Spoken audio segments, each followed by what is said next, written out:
Hello and very good morning, my dear students. How are you, bete? So today we are going to study the chapter and exercise of chapter name is Force and Laws of Motions. So let's start first questions. That is, an object experience a net zero external unbalanced force. एक object है जिसके ऊपर कोई force नहीं है, ठीक है, कोई force, no net zero external unbalance force.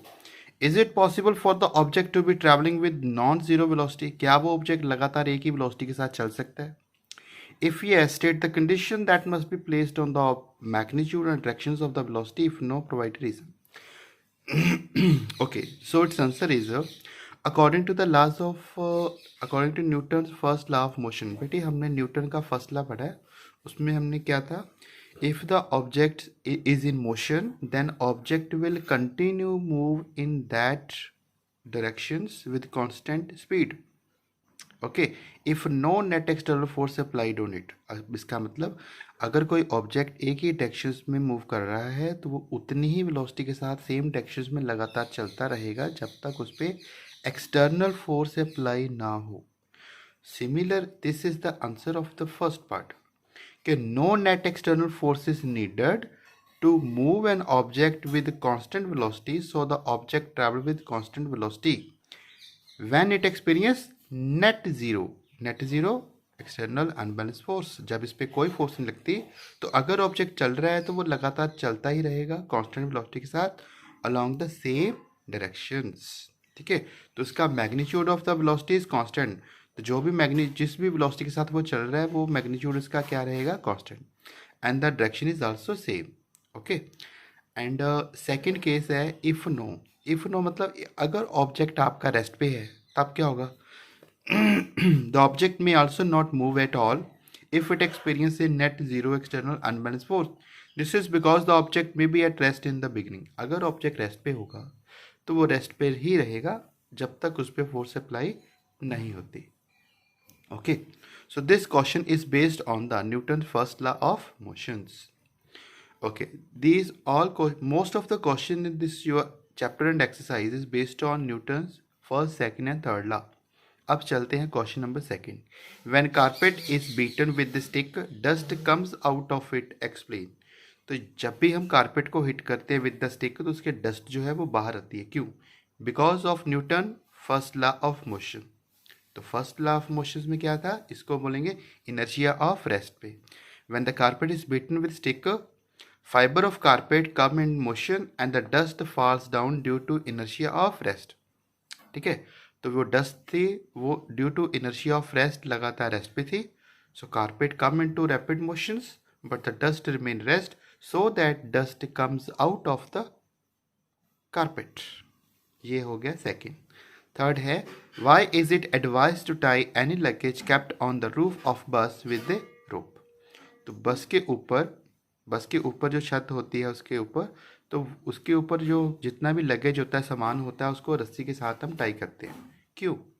Because when the bus suddenly stop the luggage may roll down and falls from the roof of the bus due to inertia of motion if not tied with the rope. तो इसमें है बेटे कि अगर हम रस्सी से उसको नहीं बांधेंगे तो because of inertia of motion बस अगर सडनली स्टार्ट होगी तो लगेज आपका सामान पीछे गिरेगा. अगर जल्दी से स्टॉप होगी, sudden stop, then luggage will fall forward.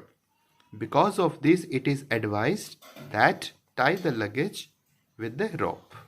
ठीक है, क्वेश्चन नंबर 4 देखते हैं बेटे. A batsman hits a cricket ball which then rolls on a level road.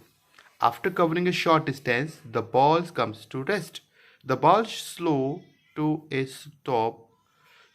Stop because. देखिए, क्रिकेट बॉल है, उसको हिट किया हिट करने के बाद वो चलती गई और आफ्टर शॉर्ट डिस्टेंस कवर करने के बाद वो बॉल क्या हो गई, कम टू रेस्ट. वो क्यों हुई? हमें पता है कि ball, the force which is responsible is force of friction. तो फोर्स ऑफ फ्रिक्शन क्या होती है बेटे? The force of friction that oppose the motion of the object. किसी भी ऑब्जेक्ट के मोशन को जो अपोज करती है उस फोर्स को बोलते हैं हम फोर्स ऑफ फ्रिक्शन. तो यहाँ पे अपोजिंग फोर्स वाला पोर्शन ही आपका सही होगा. Batsman did not hit the ball hard enough, अगर हार्ड इनफ भी कर दे तब भी तो जाके रुकेगी. Second, velocity is proportional to the force exerted on the ball. No. Second, third is there is force on the ball opposing the motion. Very good. तो ये थर्ड पार्ट है C, and that force is force of friction. चलिए एक और करते हैं. Next 5, truck start from rest. अगर truck start from rest से होगा तो उसका इनिशियल वेलोसिटी कितना होगा? 0. याद रखिए, कोई भी ऑब्जेक्ट जब स्टार्ट होगी फ्रॉम रेस्ट उसका इनिशियल वेलोसिटी कितना आएगा? 0. Rolls down a hill with constant acceleration, it travel distance. अब आपको डिस्टेंस गिवन है और टाइम गिवन है. Find acceleration and force. तो वेरी सिंपल क्वेश्चन है. और क्या गिवन है? Mass is also given 7 metric ton. Metric ton, तो मेट्रिक टन में कितना होता है बेटे? 1000 kg को हम मेट्रिक टन बोलते हैं. सो 7 मेट्रिक टन मतलब 7000 kg. Now write down the value. u आपका 0 आ गया, डिस्टेंस आपके पास है, टाइम आपके पास है, तो हम क्या निकालेंगे? एक्सेलरेशन. तो एक्सेलरेशन निकालना होगा तो हमें निकालना होगा from the equation of motion. जब भी आपके पास डिस्टेंस और टाइम हो तो आपने निकालना है एक्सेलरेशन. तो हम यूज़ करते हैं इक्वेशन ऑफ मोशन दिस, क्योंकि इसमें डिस्टेंस भी है और टाइम भी है और एक्सेलरेशन निकाल लेंगे. ठीक है. Substituting the value of distance, ये सारा फैक्टर 0 हो गया क्योंकि 0 u का वैल्यू 0 है. Plus half A T square. T time कितना था बेटे? टाइम था 20. 20 का स्केयर होता है 400. कैंसिल किया तो बन गया 200. 200 उधर जाके 400 में से माइनस हो गया तो एक्सेलरेशन का वैल्यू आ गया. एक्सेलरेशन का वैल्यू आ गया आपका, नो यहाँ पे सॉरी कर दिया, कैंसिल होकर 200. तो 200 है इधर, 400 है, कैंसिल करके वैल्यू हमारे पास आ गया. डिवाइड होगा बेटे, डिवाइड होने के बाद कैंसिल आ गया 2 मीटर सेकेंड वर्ग square. Now we know that we have to calculate the value force. तो फोर्स क्या होता है? फोर्स इज इक्वल टू होता है ma. मास आपको पता है, एक्सेलरेशन निकाल लिया, मल्टीप्लाई कर दो, ये इसका आंसर आ जाएगा. Next is question number 6, stone. So let's start next questions. A stone of 1 kg is thrown with a velocity of 20 meter per second across the frozen surface of a lake and come to rest after traveling a distance of 50 meter. What is the force of friction between the stone and the ice? Okay, so bete see these questions. आपको mass given है 1 kg and initial velocity is 20 meter per second. And जब उस stone को हमने फेंका then क्या हुआ? Come to rest. Come to rest है मतलब फाइनल वेलोसिटी कितना आ गया उसका? 0. Final velocity 0 and the distance covered is also 50 metre. तो हम इसको इस इक्वेशन को यूज़ करेंगे सेकंड वाली, because time is not given. अगर टाइम होता तो हमने इस इक्वेशन को यूज़ करना है. अगर टाइम आपको ना दिया हो एंड इनिशियल और फाइनल वेलोसिटी के साथ डिस्टेंस दिया हो then you will use this one equation, second equation. v square minus u square is equal to 2as. We get from this acceleration find करेंगे बेटे, एक्सेलरेशन फाइंड करेंगे. v square minus u square upon 2s. तो value को put कर देंगे 0 minus 400, क्योंकि u का square किया तो 400 आ गया, कैंसिल करके वैल्यू आ गया -4 मीटर सेकेंड वर्ग स्क्वायर. फोर्स फाइंड करनी है. फोर्स का फॉर्मूला होता है F is equal to m में. मास आपके पास है, एक्सेलरेशन है, दोनों को मल्टीप्लाई कर दो, आ गया बेटे -4 न्यूटन. तो ये फोर्स ऑफ फ्रिक्शन का डायरेक्शन हमेशा ऑपोजिट होता है to the motion. That is why the sign is negative. तो नेगेटिव साइन किस लिए? क्योंकि उसने ऑपोजिट डायरेक्शन में फोर्स लगाई थी. So that it is -4 Newton. Let's start one more question. That is a 8000 kg engine pulls a train of 5 wagons each of 2000 kg along horizontal track. तो ये देखिए बेटे, मास इंजन का मास कितना है? 8000 kg. लेकिन ट्रेन का मास कितना है? 5 वेगन है, एक वेगन का मास इतना है. 5 को इसके साथ किया तो बन गया ना 10,000. तो 10,000 kg वेट किसका होगा? ट्रेन का. याद रखिए, mass of engine is 8000, mass of train is 10,000. क्योंकि 5 वैगन है, एक वेगन का वेट है 2000, 5 को मल्टीप्लाई करेंगे तो बनेगा 10,000 kg. If the engine exert a force of 40,000 newton and the track offer a friction force of 5 1000 newton, then calculate the net accelerating force. Net accelerating force find करना है, तो accelerating force क्या आएगा, F is equal to क्या आएगा, force. अब net accelerating force में क्या आएगा बेटे, देखिए एक फोर्स लग रही है हमारे पास 40,000 न्यूटन जो इंजन लगा रहा है, लेकिन दूसरी तरफ फोर्स जो फ्रिक्शन लगाती है वो इसके ऑपोजिट होता है। इसका मतलब 5000 को 40 में से माइनस करेंगे, वो आपके पास आएगा नेट एक्सेलरेटिंग फोर्स। ठीक है, तो उतनी फोर्स जो है वो लग रही है क्योंकि इंजन ने ज़्यादा लगाई, ट्रैक ने फोर्स ऑफ फ्रिक्शन लगाया, तो फ्रिक्शन की वैल्यू टोटल नेट फोर्स में से माइनस करेंगे, वो आपको मिलेगा total net accelerating force. Number 2 पूछा है एक्सेलरेशन ऑफ द ट्रेन कितना आएगा। अब ट्रेन का पूछा है, इंजन का नहीं पूछा, ट्रेन का। तो ट्रेन का पूछा है एक्सेलरेशन, तो एक्सेलरेशन का फॉर्मूला होता है फोर्स अपॉन मास। ठीक है, acceleration is equal to force upon mass. तो फोर्स कितनी लग रही थी ट्रेन के ऊपर, 35,000 न्यूटन, और मास कितना है ट्रेन का, मैंने अभी बोला ट्रेन का इसको करने के बाद 10,000 kg। So after dividing you will get 3.5 metre second वर्ग स्क्वायर। लास्ट में है force of wagon 1 on wagon 2। One wagon जो फोर्स लग रही है वैगन 1 ऑन वैगन 2 वो कितनी होगी। Force of wagon 1 on wagon 2 is equal to, force निकालनी हो तो फॉर्मूला क्या होता है, F is equal to M A. Mass कितना था बेटे, मास कितना था उसका वैगन का, अच्छा कौन खींच रहा है उसको वैगन को, ट्रेन खींच रही है, तो ट्रेन का आएगा बेटे। So mass of train is 8,000 kg multiply by acceleration. तो जितने भी वैगन्स थे सारे के सारे एक ही एक्सेलेशन, कांस्टेंट एक्सेलेशन के साथ चल रहे हैं। सो 3.5 को मल्टीप्लाई करेंगे, you will get the value 28,000 Newton. This is the question number 7। So let's start next questions.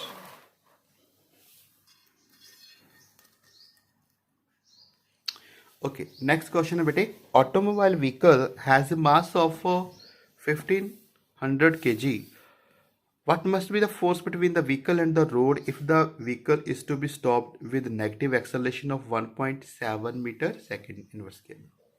अब देखो मास गिवन है, एक्सेलेरेशन गिवन है, क्या निकालना है, फोर्स निकालना है। फिर से फॉर्मूला लग जाएगा F is equal to M a, दोनों को मल्टीप्लाई कर दो। ठीक है, नेगेटिव एक्सेलेरेशन है तो क्या लिखेंगे, नेगेटिव साइन आ जाएगा एक्सेलेरेशन के आगे, तो करने के बाद आपके वैल्यू आ जाएगा F is equal to -2550 newton. Okay, next question, what is the momentum of the object of mass m moving with velocity v। तो हमने मोमेंटम का पता ही होता है, momentum is represented by p is equal to m into v. तो m v यहाँ पे देखिए कौन है, m v D part, so D is the answer.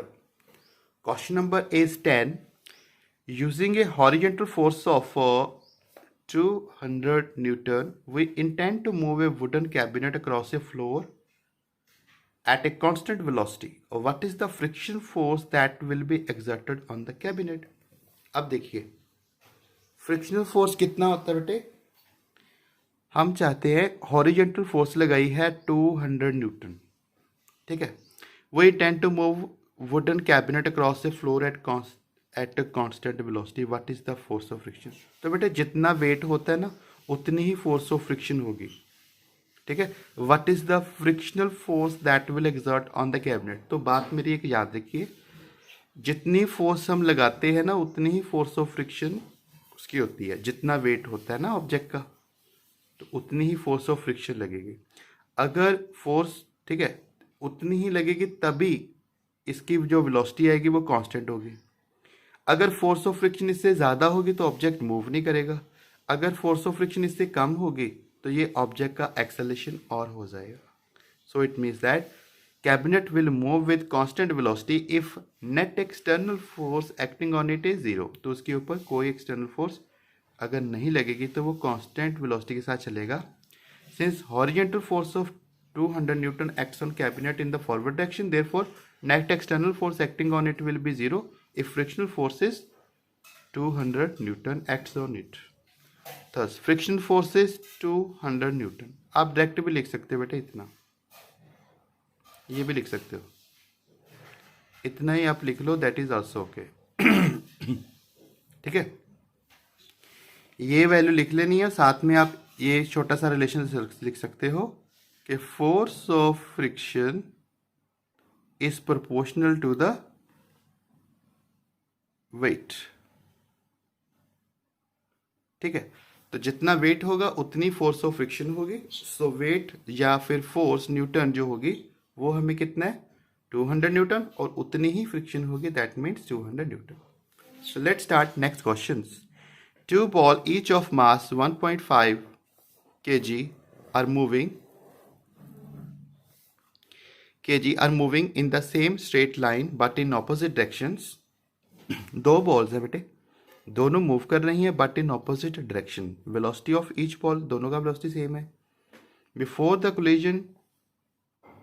collision during which they stick together, before collision during which they stick together, what will be the velocity of the combined object after collisions? ठीक है, okay, दो objects हैं, each of mass 1.5 kg are moving in the same straight line but in opposite directions. Velocity of each object is this before the collision during which they stick together. Okay, तो ये यहाँ पर भी बेटे हम second वाला formula use करेंगे जब हम स्टिक टुगेदर होते हैं। तो क्या फाइंड करेंगे, सबसे पहले देखिए मास ऑफ एन ऑब्जेक्ट कितना आएगा, ए का 1.2, बी का भी उतना नोट कर लेंगे। इनिशियल वेलोसिटी दोनों की सेम है तो u1 u2 भी सेम आएगा, लेकिन u1 को हम पॉजिटिव मानेंगे और u2 को नेगेटिव, क्योंकि एक तो सीधा मूव कर रहा है, दूसरा कैसे मूव कर रहा है, ऑपोजिट डायरेक्शन ऑपोजिट होगी तो साइन उसका नेगेटिव आएगा। तो total momentum of object A and B before collision कितना आएगा, m1 u1 plus m2 u2। आप इसको मल्टीप्लाई करेंगे and you will note that total momentum is 0। ठीक है, then after mass of combined object after collision, फिर क्या हुआ, कोलिजन के बाद दोनों आपस में स्टिक टुगेदर हो गए तो दोनों का मास क्या हो जाएगा, एड अप हो जाएगा।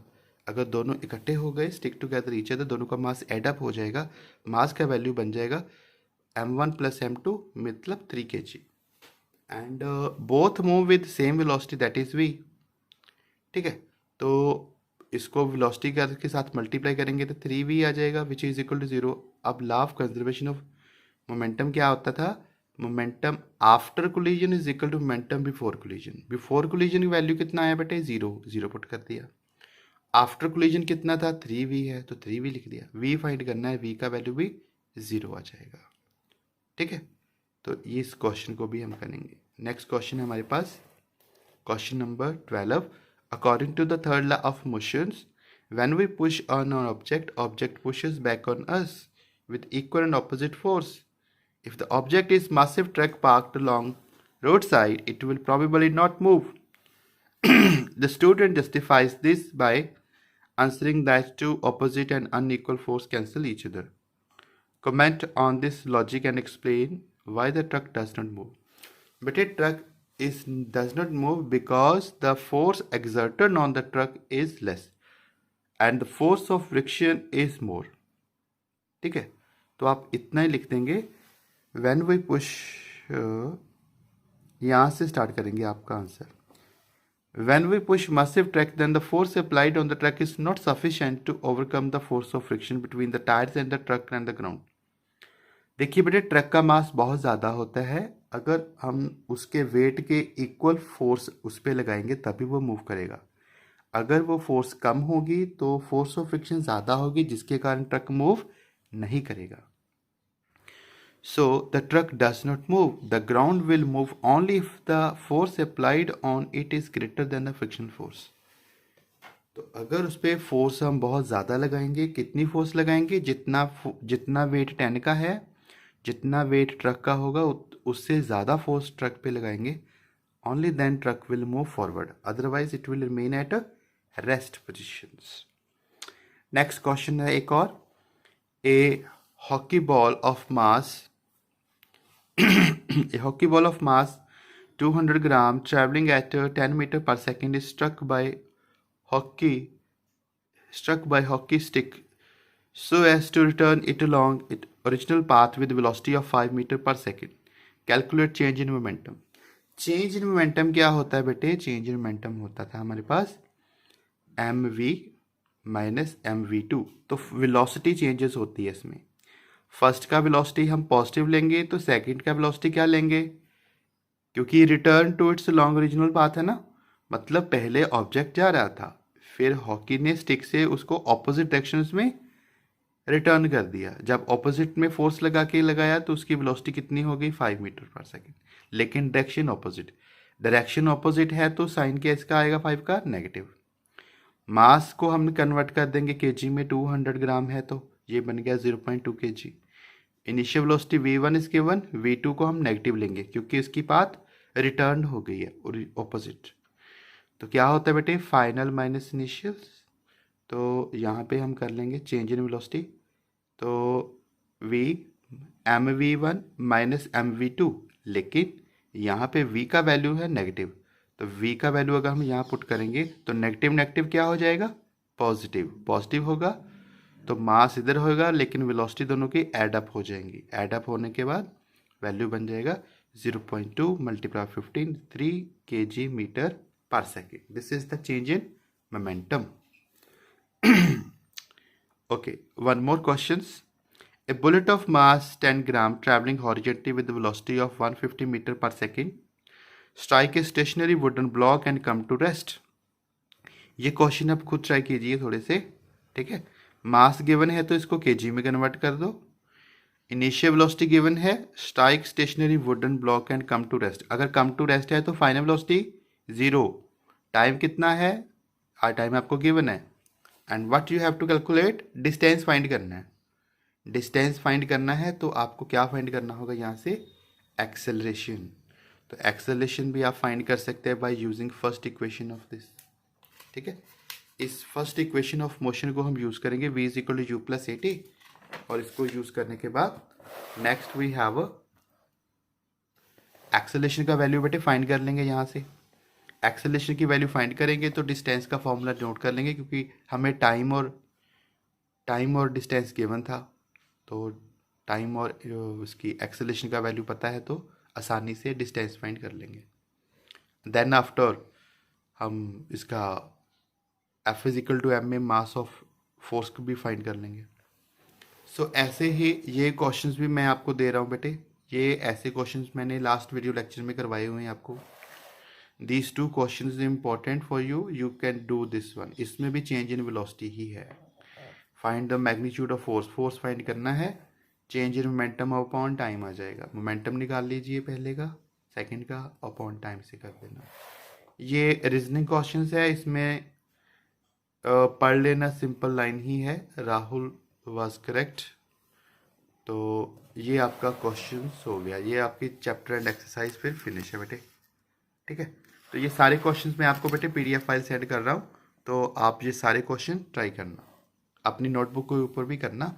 और ये आज आपका चैप्टर ये फिनिश हो गया. नेक्स्ट टाइम हम नेक्स्ट चैप्टर स्टार्ट करेंगे.